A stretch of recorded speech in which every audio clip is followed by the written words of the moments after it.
வளர்பிறை சேனல் நேயர்களுக்கு வணக்கம். இன்றைக்கி நம்ம பார்க்க போகிற தலைப்பு என்னென்னா, ஒரு வரி மந்திரம். நம்ம வாழ்க்கையவே மாற்றக்கூடிய ஒரு வரி மந்திரம்.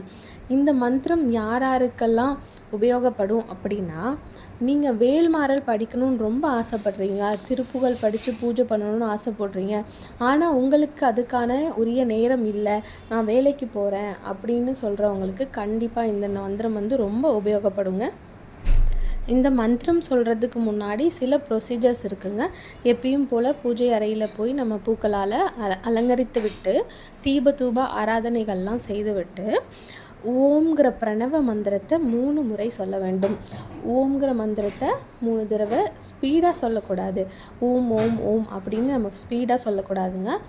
3 முறை மெதுவாக அப்படிங்கிற ஸ்பீடில் 3 முறை சொல்லணும்.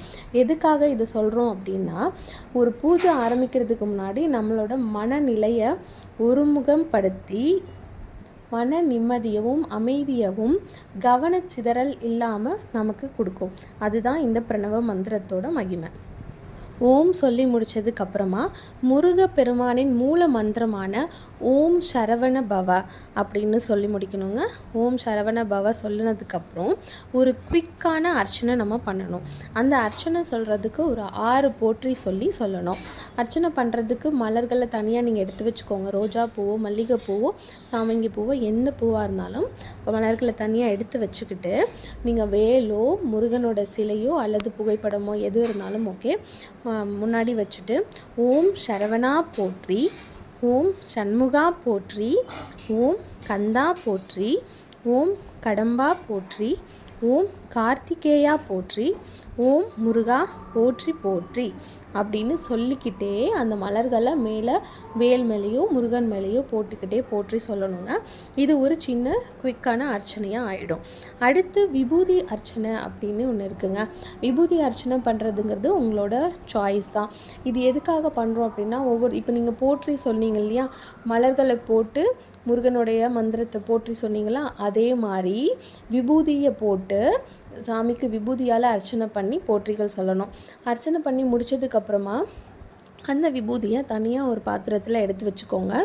இந்த விபூதியை தினமும் நீங்கள் இட்டு வந்தீங்கன்னா எப்பேற்பட்ட வியாதிகளையும் குணப்படுத்தும், கண்டிப்பாக குணப்படுத்தும்.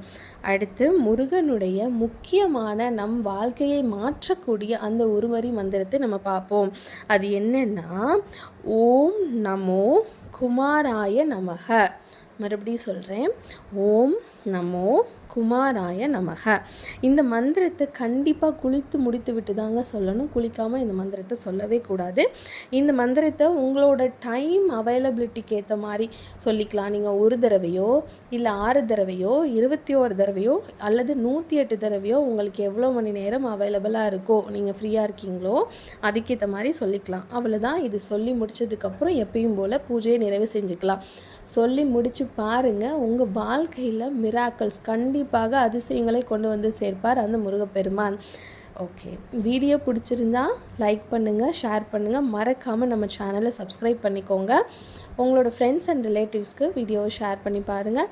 அது வரைக்கும் நான் உங்களிடமிருந்து விடைபெறுவது சசிகலா. நன்றி, வணக்கம்.